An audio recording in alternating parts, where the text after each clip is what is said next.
Hello students, welcome to दृष्टि tutorial private limited. आज के हम लोग इस वीडियो में देखेंगे एसएससी सीएल टीयर 1 के मैथ्स का कंप्लीट डिस्कशन। और ये इसका एग्जाम डेट है 8/12/2022 और इसका शिफ्ट 1 है। तो चलिए हम लोग क्वेश्चन नंबर 1 से स्टार्ट करते हैं। फर्स्ट क्वेश्चन से देखते हैं क्या क्वेश्चन है। तो पहला क्वेश्चन जैसा कि देख रहे होंगे आप लोग, किसी संख्या को 221 से विभाजित करने पर शेष 30 रहता है। इसी संख्या को 13 से विभाजित किया जाए तो शेषफल क्या होगा। तो यहाँ पर इस टाइप के क्वेश्चन को बनाने का तरीका है, जो पहला केस में रिमाइंडर था उसको डिवाइड कर देना है उस नंबर से जिससे फाइंड करना है, यानी कि 13 से। और 13 से डिवाइड करने के बाद जो रिमाइंडर आएगा वही आपका आंसर होगा। जैसे डिवाइड करेंगे तो इसका रिमाइंडर क्या मिलेगा, 4। इसका मतलब इस क्वेश्चन का आंसर कितना हो जाएगा, 4 हो जाएगा। ठीक है, तो चलिए हम लोग आगे बढ़ते हैं नेक्स्ट क्वेश्चन की ओर। अगला क्वेश्चन में इसका हमको एचसीएफ बताना है। 105, 335 और 465 का इसका अंतर ले लेंगे हम लोग एचसीएफ निकालने के लिए। इसका अंतर हो जाएगा 230, इसका अंतर हो जाएगा 130 और ये दोनों का जो कॉमन फैक्टर बनेगा 10। अब 10 तो आपका यहाँ पर ऑप्शन में नहीं और यहाँ पर देख रहे कोई भी 2 का मल्टीपल है नहीं, तो 10 इसका आंसर नहीं होगा। क्या आंसर होगा इसका, 5। क्योंकि 2 इसलिए नहीं होगा क्योंकि यहाँ पर कोई भी नंबर जो है यहाँ पर 2 का फैक्टर या 2 का मल्टीपल है नहीं, इसलिए आपका आंसर जो होगा इसका 5 होगा। इसका नंबर का एचसीएफ क्या हो जाएगा, 5 हो जाएगा। ठीक है, तो चलिए हम लोग आगे बढ़ते हैं नेक्स्ट क्वेश्चन की ओर। अगला क्वेश्चन लिखा हुआ है कि 2 उम्मीदवारों के बीच एक चुनाव में एक उम्मीदवार जिसे कुल डाले गए मतों का 76% प्राप्त हुआ और 1480 मतों से बहुमत से निर्वाचित होता है। डाले गए मतों की कुल संख्या कितना होगा। सबसे पहली बात, टोटल वोट मान लिए 100 है और 100 में से जो जीता वो लाया 76, तो जो हारा वो कितना लाया होगा, 24। तो कितना वोट से ये निर्वाचित या फिर जीत गया, तो 52%। और यही 52% के कारण दिया हुआ है 1480। तो 100% का वैल्यू आप निकाल लेंगे, 1480 बटा 52 और इंटू कर देंगे 100। तो जो आंसर निकल के आएगा वो 2846 होगा। इसको सॉल्व कर लेंगे, 2846 पॉइंट में आएगा, लेकिन आपको यहाँ पर पॉइंट नहीं, आपको बोला गया नियरेस्ट इंटीजर का आंसर देना है। तो क्या आंसर हो जाएगा, 2846। तो चलिए हम लोग आगे बढ़ते हैं अगला क्वेश्चन की ओर। चलिए इस क्वेश्चन को देखते हैं। बहुत ही अच्छा क्वेश्चन, ये वेरी गुड क्वेश्चन, अभी तक का सबसे अच्छा क्वेश्चन ये बोल सकते हैं आप। लिखा हुआ है, एक दुकानदार 7% के हानि पर कपड़ा बेचने का विज्ञापन करता है, लेकिन वास्तव में वह 1 मीटर लंबाई के गलत स्केल का उपयोग करके 24% लाभ प्राप्त करता है। तो 1 मीटर के स्थान पर वह कितना लंबाई का स्केल उपयोग कर रहा है। तो सिंपल बात है, उस दुकानदार का कहना है कि हम जितना में कपड़ा खरीद के लाए हैं उससे 7% हानि में ही बेच देंगे। हम मान लेते हैं 1 मीटर में कितना सेंटीमीटर होता है, 100। तो मान लेंगे 100 सेंटीमीटर का दाम है 100 रुपया और यहाँ पर वो 7% के लॉस पर बेचेगा। इसका मतलब 100 का सामान 7% लॉस से बेचेगा तो कितना बेचेगा, 93। मतलब उसका सेलिंग प्राइस कितना हो जाएगा, 93। और इसके साथ उसको ऑल ओवर लाभ कितना हुआ, 24% का। और 24% का वैल्यू होता है 6/25, यानी कि 25 का सामान वो बेच रहा है कितना में, 31 में। 31 का वैल्यू दिया हुआ है 93, यानी कि 1 का वैल्यू कितना हो जाएगा, 3। इसका मतलब 25 का वैल्यू कितना हो जाएगा, 75। और 75 रुपया आया दुकानदार का कॉस्ट प्राइस। और जैसा कि बताए हैं 100 सेंटीमीटर का दाम 100 रुपया है, तो दुकानदार दे रहा है उसको 75 रुपया का सामान, यानी कि ये कितना का प्रयोग किया होगा, 75 सेंटीमीटर का प्रयोग किया होगा, तब ना 75 का दाम पड़ा होगा 75 रुपया। इसका मतलब वो बोल रहा है 100 सेंटीमीटर देगा, लेकिन उसके जगह पर वो प्रयोग कितना कर रहा है, 75 सेंटीमीटर का गलत भाग प्रयोग कर रहा है, गलत लंबाई का प्रयोग कर रहा है। आपका ऑप्शन नंबर हो जाएगा ए। ठीक है, चलिए हम लोग आगे बढ़ते हैं क्वेश्चन नंबर 5 की ओर। 5 नंबर में लिखा हुआ है, एक व्यापारी अपने वस्तुओं को क्रय मूल्य से 15% अधिक अंकित करता है, यानी कि 100 रुपया कॉस्ट प्राइस होगा, तो जो एमपी होगा वो 115 होगा। और नगद भुगतान के लिए 5% का छूट देता है। तो 5% का छूट देगा, तो हम लोग क्या करेंगे, यहाँ पर इसका 5% का डिस्काउंट निकालेंगे। तो 115 का 5% हो जाएगा 5.75, मतलब इतना रुपया छोड़ देगा, तो इसका दाम बनेगा 109.25। ये हो जाएगा इसका सेलिंग प्राइस। अब लिखा है बताइए उसका कितना % का लाभ हुआ। तो 100 का सामान बेच रहा है 109.25 में, तो कितना का यहाँ पर लाभ दिख रहा है आपको? 9.25% का लाभ दिख रहा है, सीधा आप देख सकते हैं, जो कि आपका ऑप्शन नंबर यहाँ पर ए में है। तो चलिए हम लोग आगे बढ़ते हैं नेक्स्ट क्वेश्चन की ओर। क्वेश्चन नंबर 6 लिखा हुआ है, एक निश्चित समयावधि में एक राशि 5% साधारण ब्याज की दर से स्वयं के दुगना हो जाती है। मतलब P था 1 हो गया 2, तो यहाँ पर इंटरेस्ट कितना मिला? तो 1 रुपया का इंटरेस्ट मिला। अब लिखा हुआ है कि उतना ही राशि उतना ही अवधि में स्वयं का 5 गुना कितना % के रेट से होगा, यानी कि 1 से 5 हो रहा है, तो अब इंटरेस्ट कितना हो जाएगा बताइएगा? 4। तो कॉमन सेंस लगाइए कि 1 रुपया का जब इंटरेस्ट था तब रेट था 5%, जब हमको 4 रुपया का इंटरेस्ट चाहिए तो रेट कितना होना चाहिए? 20%। तो 20% इस क्वेश्चन का राइट आंसर होगा, जो कि आप ऑप्शन नंबर ए में देख रहे होंगे। तो चलिए हम लोग आगे बढ़ते हैं। चलिए क्वेश्चन नंबर 7 को देखते हैं। 7 नंबर में लिखा हुआ है 20% की सांद्रता वाले H2SO4 के 100 ml घोल को 50% सांद्र x ml मिश्रण के साथ इस तरह मिलाया जाता है कि शुद्ध मिश्रण नेट मिक्सचर 30% सांद्र हो जाए, तो x का मान क्या होगा? सबसे पहली बात 100 ml का घोल था और इसमें 20% का H2SO4 का कंसंट्रेशन था, और अगला वाला जो है x ml का मिक्सर है और उसमें 50% मात्रा इसका है, और जब दोनों को मिलाया तो पूरे मिक्सर में कितना हो गया? 30%। इसको हम लोग डिफरेंस ले लेंगे, ये हो जाएगा 20 और ये हो जाएगा 10, यानी कि रेशियो आएगा 2 और 1। मतलब पहला वाला क्वांटिटी 2 होगा तो दूसरा वाला कितना होगा? 1। और यही 2 का वैल्यू क्वेश्चन में लिखा हुआ है 100, तो 1 का वैल्यू कितना हो जाएगा? 50 ml। तो 50 ml आप देख सकते हैं यहाँ पर ऑप्शन नंबर डी में दिख रहा होगा। ठीक है, तो चलिए हम लोग आगे बढ़ते हैं नेक्स्ट क्वेश्चन की ओर। क्वेश्चन नंबर 8, तो मिक्सर का क्वेश्चन है। एक मिक्सर में मिल्क और वाटर का रेशियो दिया हुआ है। मिल्क और वाटर का रेशियो दिया है 5:3। अब लिखा है 7 लीटर पानी मिलाने पर दूध का पानी से अनुपात 1 और 2 हो जाता है। तो सिंपल बात, आपसे पूछेंगे क्या मिलाया गया, तो पानी मिलाया गया, इसका मतलब मिल्क सेम होना चाहिए। तो मिल्क को सेम करने के लिए कितना मल्टीप्लाई कर देंगे? 5। तो ये हो जाएगा 5 और ये हो जाएगा 10। पुराना रेशियो फिर क्या कर देंगे? हम काट देंगे। अब यहाँ पर बताइएगा पहले कितना पानी था? तो 3, अभी पानी 7 हो गया, कितना मिलाया? अभी पानी 10 हो गया, कितना मिलाया? 7। और यही 7 का वैल्यू दिया हुआ है 7 लीटर, तो 1 का वैल्यू 1 लीटर हो जाएगा। तो लिखा हुआ है, बताइए दूध की मात्रा कितना है? दूध की मात्रा कितना है? 5। तो 5 का वैल्यू हो जाएगा 5 लीटर, और आप 5 लीटर देख सकते हैं यहाँ पर ऑप्शन नंबर सी में दिया हुआ है। चलिए आगे बढ़ते हैं हम लोग क्वेश्चन नंबर 9 की ओर। 9 नंबर क्वेश्चन लिखा हुआ है 10 आदमी एक कार्य करना था।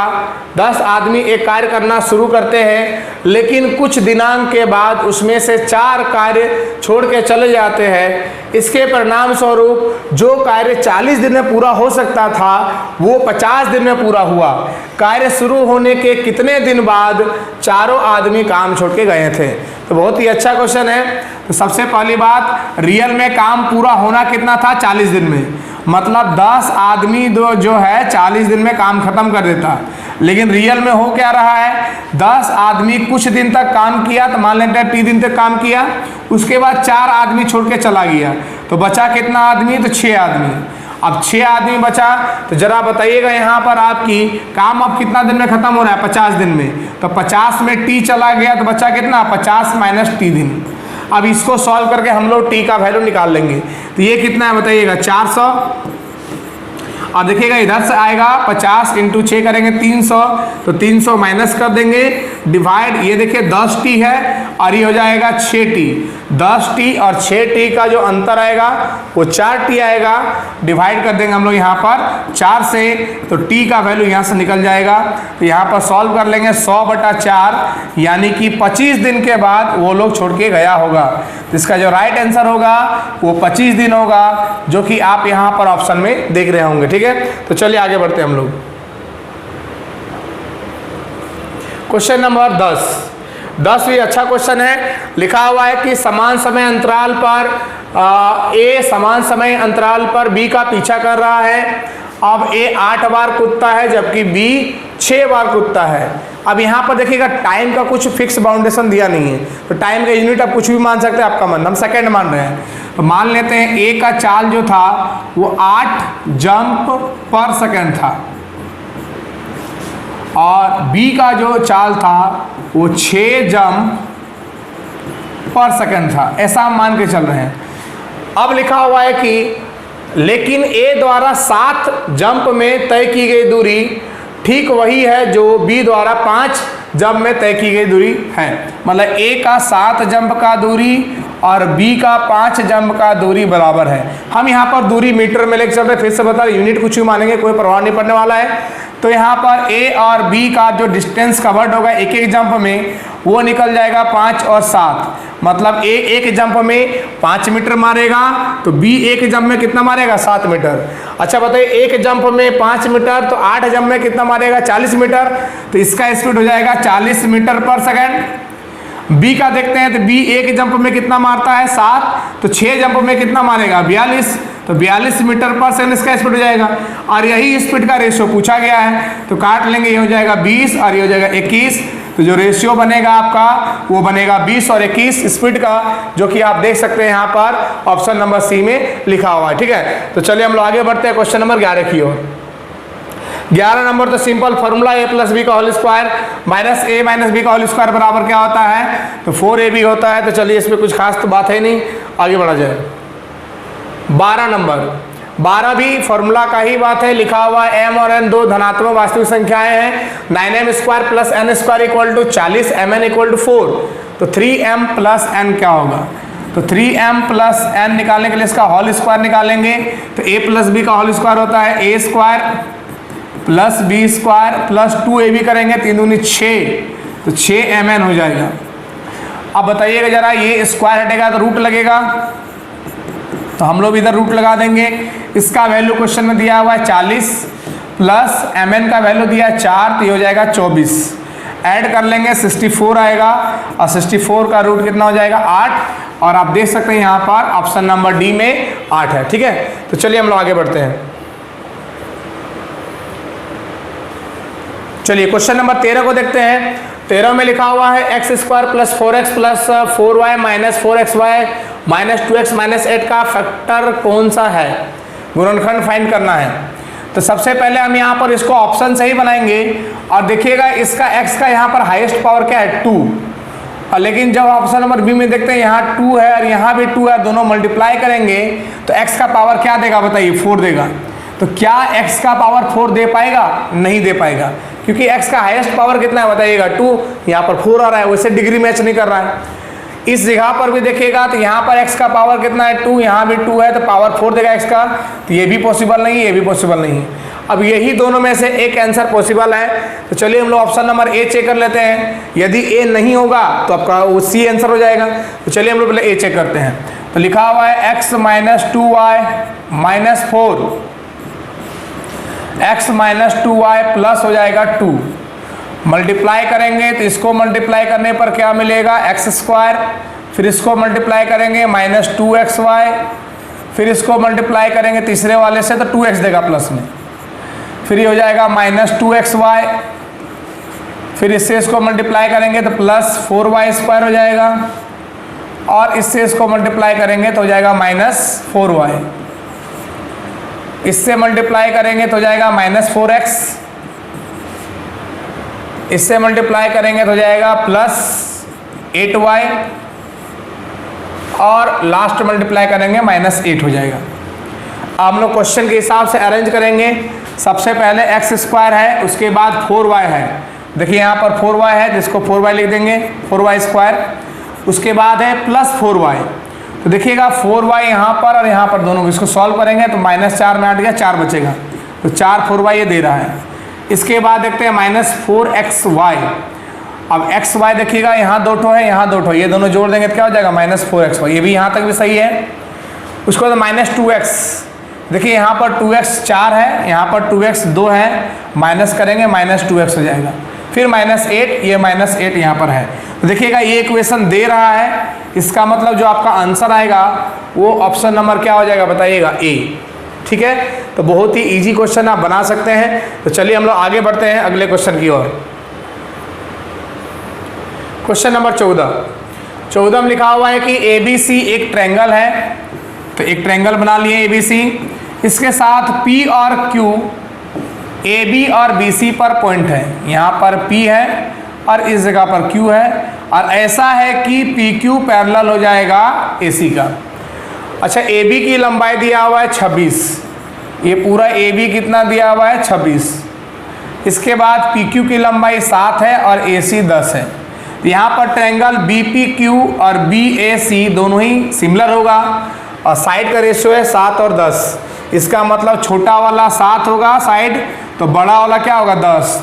इसका मतलब ये कितना बचेगा 3, और यही पूरा 10 AB है, पूरा 10 का वैल्यू कितना दिया हुआ है 26, तो एक का वैल्यू 2.6 हो जाएगा। तो आपको पूछा गया AP का वैल्यू, तो AP कितना है बताइए 3, तो 26 दिया हो जाएगा आपका 78 यानी कि 7.8 आपका ऑप्शन नंबर देख सकते हैं यहाँ पर बी में है। ठीक है, चलिए आगे बढ़ते हैं हम लोग अगले क्वेश्चन की ओर। क्वेश्चन नंबर 15 नंबर भी क्वेश्चन अच्छा क्वेश्चन है और आसान है। चलिए बनाते हैं हम लोग। लिखा हुआ है क्वेश्चन में क्या, ABCD एक वर्ग है और MAB, यहाँ पे देखिए MAB ये जो है एक क्या है समबाहु इक्विलेटरल ट्रायंगल है। MC और MD को मिलाया जाता है, MDC का वैल्यू यानी इसका वैल्यू क्या होगा पूछा गया है। सबसे पहली बात, यदि ये स्क्वायर का साइड है तो ये भी स्क्वायर का साइड होगा, ये भी स्क्वायर का साइड होगा। इक्विलेटरल है, सारा साइड बराबर होगा, और ये भी आपस में क्या होगा बराबर। अच्छा बताइए, यदि ये दोनों साइड बराबर होगा तो ये दोनों एंगल भी बराबर होगा। इसके साथ ये इक्विलेटरल है तो ये हो जाएगा 60 डिग्री और ये हो जाएगा 90 डिग्री। 60 और 90 ये पूरा मिला के कितना देगा 150, तो 180 में 150 गया, कितना बचा 30 यानी कि ये हो जाएगा 15 और ये भी कितना हो जाएगा 15। अब ये पूरा एंगल होता है 90 और 90 में 15 माइनस कर देंगे तो ये बचेगा 75। तो MDC का वैल्यू जो होगा वो कितना हो जाएगा 75, और आप 75 देख सकते हैं ऑप्शन नंबर यहाँ पर डी में है। ठीक है, तो चलिए हम लोग आगे बढ़ते हैं अगला क्वेश्चन की ओर। क्वेश्चन नंबर 16 लिखा हुआ है AB जो है O केंद्र वाले वृत्त का व्यास है। तो हम लोग यहाँ पर डायमीटर बना लेंगे AB और इसका सेंटर O है। फिर लिखा है P एक पॉइंट है, ऐसे P बना दिए एक पॉइंट, और AOP का वैल्यू दिया 110, ये दिया हुआ 110। तो पूछा गया है OBP मतलब ये एंगल क्या होगा। तो क्योंकि ये दोनों रेडियस है तो ये अल्फा होगा, तो ये भी क्या होगा अल्फा। और देखिए OPB ट्रायंगल में ये जो एंगल एक्सटीरियर एंगल है, और एक्सटीरियर एंगल दो इंटीरियर एंगल के सम के बराबर होगा, यानी कि ये दोनों मिला के 110 होगा, तो ये हो जाएगा 55 और वो भी हो जाएगा 55, और जो आपका आंसर आएगा वो कितना हो जाएगा 55 हो जाएगा। ठीक है, तो चलिए हम लोग आगे बढ़ते हैं क्वेश्चन नंबर 16 की ओर, 17 की ओर, 16 हो गया। लिखा हुआ है कि 7 सेंटीमीटर रेडियस वाले 3 वृत्त को आपस में स्पर्श करते हुए रखा जाता है, और तीनों वृत्तों के चारों ओर एक धागे से कसकर बांधा जाता है। धागे की लंबाई बताइए। मतलब 3 ठो सर्कल है, तीनों को आपस में रखा जाता है और इसके चारों ओर धागा इस तरह पास किया जाता है, और यही धागा की लंबाई आपसे पूछा गया है। तो सिंपल इसका ट्रिक होता है, जितना सर्कल होगा उसका दुगना आर। कितना सर्कल है 3, 1 2 3, तो 3 दुगनी 6 आर होगा, और प्लस हो जाएगा 2 पाई आर। अब आर दिया हुआ है कितना बताइएगा 7, तो 7 छक 42 हो जाएगा, प्लस 7 दुगनी 44 और पाई हो जाएगा, सॉरी 7 दुगनी 14 पाई, तो 7 दुगनी 14 पाई। अब देखिए यहाँ पर देखिए 42 प्लस 14 पाई। ठीक है, तो चलिए आगे बढ़ते हैं हम लोग। 18 में लिखा हुआ है 8 सेंटीमीटर ऊंचा और 10 सेंटीमीटर तिर्यक ऊंचाई वाले लंबवृत्तीय शंकु का CSA बताइए। CSA का फॉर्मूला होता है पाई RL। तो R निकालना होगा। देखिए H दिया हुआ है 10, L दिया हुआ है, H दिया हुआ है 8, सॉरी ये 8 है, L दिया हुआ है 10, तो यहाँ पर जो R हो जाएगा कितना हो जाएगा 6, क्योंकि ये तीनों एक राइट एंगल ट्रायंगल का फॉर्मेशन करता है। ये हो गया 10, ये 8, तो रेडियस कितना हो जाएगा 6। बैठा देंगे यहाँ पर, पाई के फॉर्म में आंसर बोला है तो R कितना हो जाएगा यहाँ पर 6 और L हो जाएगा 10, आंसर हो जाएगा 60 पाई, और 60 पाई आप देख सकते हैं यहाँ पर ऑप्शन नंबर बी में है। चलिए हम लोग आगे बढ़ते हैं अगले क्वेश्चन की ओर। क्वेश्चन नंबर 19, साइन वाई का वैल्यू दिया हुआ है x बाय 1 मान लीजिए। बोला गया cos 2y का वैल्यू बताइए। तो cos 2 थीटा का फॉर्मूला होता है cos square y minus sine square y। तो यहाँ पर देखिएगा साइन का फॉर्मूला होता है p बाय h, तो b निकाल लेंगे, अंडर रूट 1 का स्क्वायर 1 माइनस एक्स स्क्वायर हो जाएगा। cos का फॉर्मूला होता है b बाय h, तो b इसका स्क्वायर करेंगे तो 1 माइनस एक्स स्क्वायर होगा, और h है 1 माइनस साइन स्क्वायर, तो एक्स स्क्वायर दिया ही था। तो सॉल्व कर लेंगे हम लोग, तो 1 माइनस 2x स्क्वायर आएगा, और 2x स्क्वायर आप देख सकते हैं यहाँ पर ऑप्शन नंबर डी में है। ठीक है, तो चलिए हम लोग आगे बढ़ते हैं क्वेश्चन नंबर 20 की ओर। 20 नंबर क्वेश्चन पिछला शिफ्ट में भी एक बार आया था, सॉल्व करते हैं। देखिएगा आपको पता होना चाहिए जब a प्लस बी प्लस सी बराबर 0 या फिर पाई का मल्टीपल होगा, n पाई जो बोलते हैं हम लोग, इस केस में tan a into tan b into tan c equal to होता है tan a plus tan b plus tan c, ये होता है। अब यहाँ पर हम देखते हैं कि इस जगह पर लिखा हुआ है a प्लस बी और c इधर आएगा तो माइनस सी बराबर 0। तो जहाँ जहाँ c आएगा वहाँ वहाँ नेगेटिव का साइन लगेगा। तो यहाँ पर देखिएगा ये तो सही है, tan a है, ये tan b होगा, और यहाँ पर माइनस tan c होगा, तो माइनस बाहर निकाल देंगे, यहाँ पर माइनस आ जाएगा, तो हो जाएगा tan c। तो फिर देखिए ये हो जाएगा tan a plus tan b, यहाँ भी देखिएगा c माइनस लगेगा तो माइनस बाहर निकलेगा, तो माइनस क्या हो जाएगा tan c। अब क्योंकि हमको इसका वैल्यू पूछा गया है तो इस माइनस को हटाना होगा, तो दोनों तरफ माइनस मल्टीप्लाई कर देंगे, तो ये हो जाएगा tan a tan b tan c, और इधर हो जाएगा माइनस मल्टीप्लाई करने पर ये तो माइनस में जाएगा, सिर्फ c प्लस होगा तो tan c प्लस में होगा, बाकी बात माइनस इधर होगा, इधर हो जाएगा minus tan a minus tan b। आप देख सकते हैं कौन सा ऑप्शन में ये लिखा हुआ है, ये आपका देखिए आप ऑप्शन नंबर डी में है, खाली c प्लस होगा, बाकी बात a और b क्या होगा, माइनस में होगा। ठीक है, तो चलिए हम लोग आगे बढ़ते हैं। ये क्वेश्चन तो डायरेक्ट फॉर्मूला बेस्ड है, तो यहाँ पर हम लोग x बाय 8 निकाल लेंगे, जो कि हो जाएगा sine theta plus cos theta, और y बाय 9 निकाल लेंगे, और ये हो जाएगा sine theta minus cos theta. इस जगह पर यहाँ माइनस हो गए।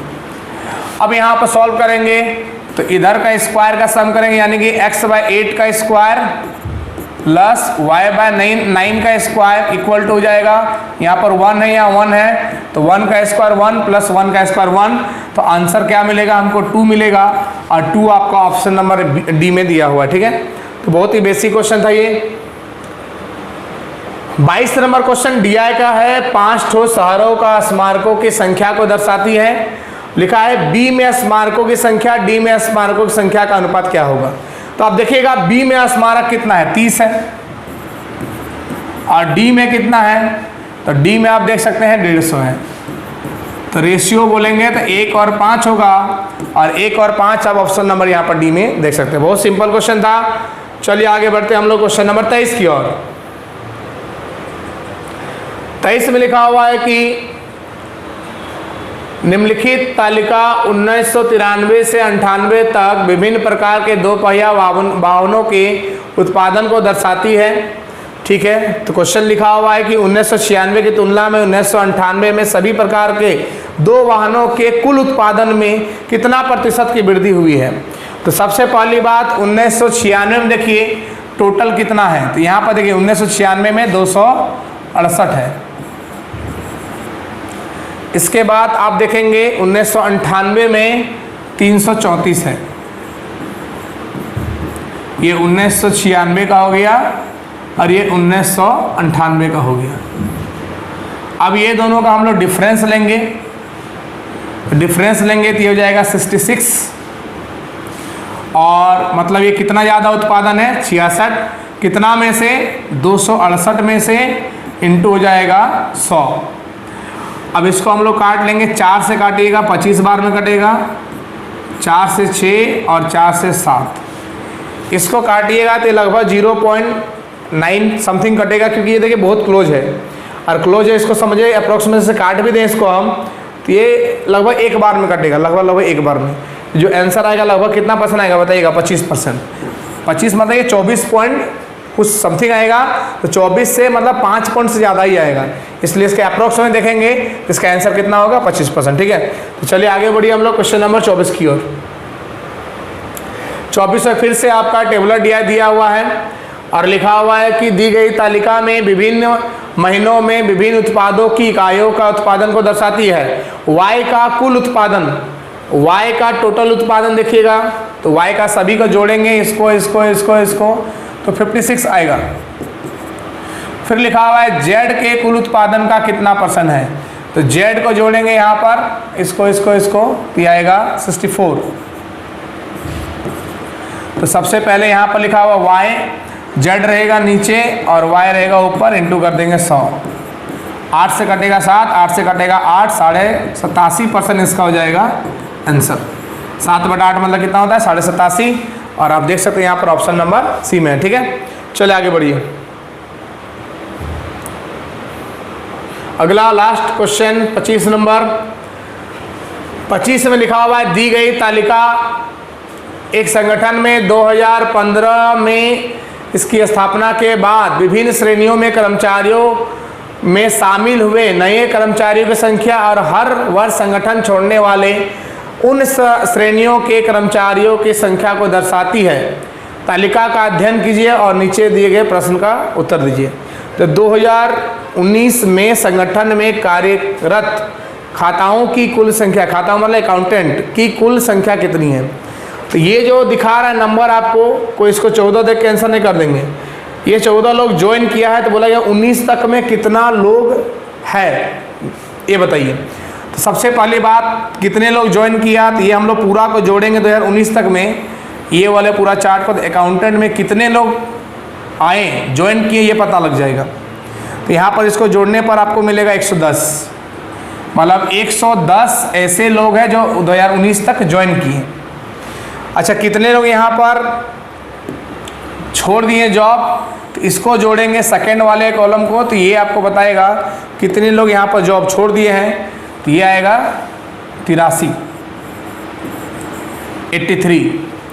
अब लिखा हुआ है क्या, ये ज्वाइन किया और ये लेफ्ट किया, तो फाइनली कितने लोग काम पर रहे होंगे, तो ये दोनों माइनस कर देंगे, निकल जाएगा।